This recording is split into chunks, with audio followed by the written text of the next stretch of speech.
Hi everybody, this is Boogass Reviews, and in honor of The Crow's return to theaters and 30th anniversary, tonight's Throwback Thursday review is going to be on the Neca 2005 Crow Rooftop Battle box set. So before we take a look at the Crow and Top Dollar, let's go ahead and look at this fantastic cathedral top diorama base that comes with them.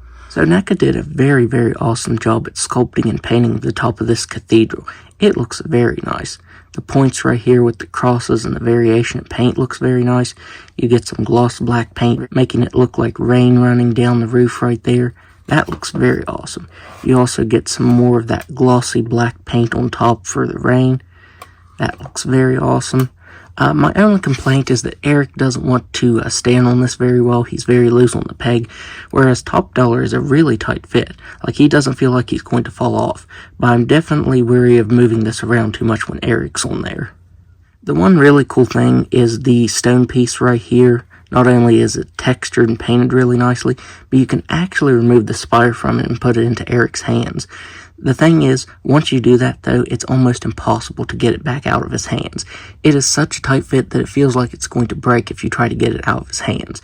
I do appreciate Neca giving us the option to do that, but yeah, it's such a tight fit, it's definitely not something that you're going to be removing once you take it out of the stone right here.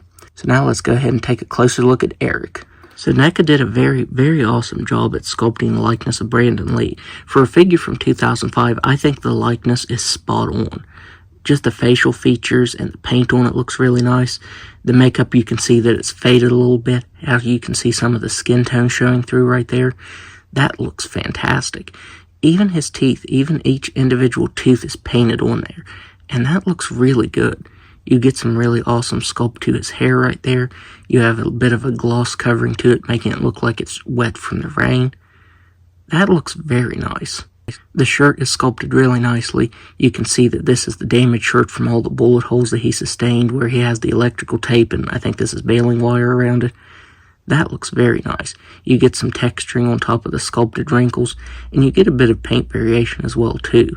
Just like on the pants, you get the same sort of paint variation. It's like a light gray over top of the matte black, and that brings the details out very nicely. That looks really good. Even the rivets on his boot are painted really nicely. They're painted in this bright silver color, and that looks very nice. Just like with most figures from around this time from both Neca and McFarlane, he's kind of stuck in one pose. He does have articulation, but it's very minimal, especially if you have this spire in his hands. So for his articulation, he has a neck that can just move side to side very slightly. The hair does hinder it. It is kind of soft, but it does hit right here and it doesn't want to move. He does have shoulders that can move up and down. You do get a swivel here at the elbow. You can actually move this without moving his hands. And you get a forearm swivel. It's not really a wrist swivel, but they do move side to side. But if you have the spire in his hands, it really doesn't move at all. He has a swivel at the waist, and he has swivel boots that can move side to side very slightly. So now let's go ahead and take a look at Top Dollar. So taking a look at Top Dollar and his accessory first, he comes with his katana, and this looks fantastic. The Kill Bill figures also use the same vac metallization on the weapons to make it look realistic.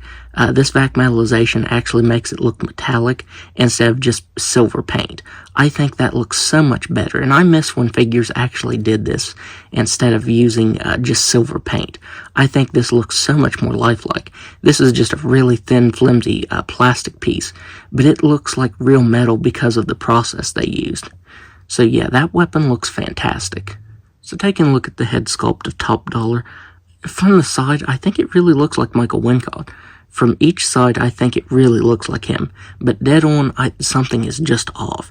I think the flaws lie in the paintwork, which this is from 2005, so I do have to cut it a little bit of slack, because I'm pretty sure the sculpt is there. It's just the paint that's letting it down from the front there.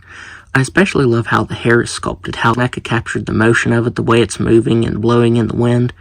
I think that looks really good. Just like with Eric's hair, it has some gloss paint over top of it, making it look wet. But the way that it's sculpted, that looks really good. And it's really soft. I also miss when companies used to make hair this soft. Now it's that hard plastic that really limits the articulation. But this is really soft and pliable, and I wish more companies would return to using that. He has some very nice sculpt detail to his shirt. The paint is really weird though, because I'm pretty sure the arms and torso are cast in this dark gray color and have white painted over top of them, but it's really sloppy, especially right here in the arms. That just looks really bad, especially from the side here. It looks really messy. So I wish the paint would have been just a little bit better right there. But the paintwork on his vest and the color of his shirt right here looks very nice. I like how the gray of the vest fades into that textured black here on the sides. That looks really good. He also has some really nice sculpt detail to the pant. You get that grayish color painted over top of it to bring the details out very nicely. You get some silver for the belt buckle and the buttons right there. And you get a little bit of sculpt detail to the boots. Now, from the waist down, he has no articulation. I think with the wrinkles and the top of his boots right here, it would have been a nice place for an articulation cut, because it really wouldn't have been noticeable. But yeah, from the waist down, he is one completely solid piece. So now let's go over his articulation. So his head can move side to side very nicely. He has shoulders that can move all the way around, but if you have the sword in his hand, it will limit the articulation. He is kind of battle posed. All of the wrinkles are sculpted in such a way that his arms are supposed to remain up like this. You can take the sword out of his hand, which, just like Eric's spire, it is very difficult to get out of his hands. It's not something that I've been able to do without heating it up. Without heating it up, I'd probably snap it in half. He does have articulation here at the elbows that move side to side, and wrist swivels, and honestly, I really don't think he needed that. Since he is supposed to be posed with his hands above his head right there, I think it would have been nice if Neca would have just made them all one solid piece. Maybe leave the articulation cuts right here in the shoulder, but I don't think he needed the wrist and elbow articulation. And finally, he has a swivel waist. So there are Eric and Top Dollar attached to the cathedral right there, and that looks amazing. Neca did a stunning job with this box set, and these are two of my favorite older Neca figures.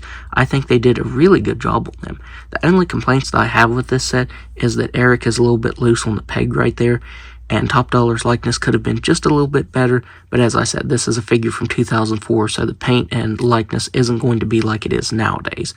But despite that, I would still highly recommend picking this up, especially if you're a Crow fan.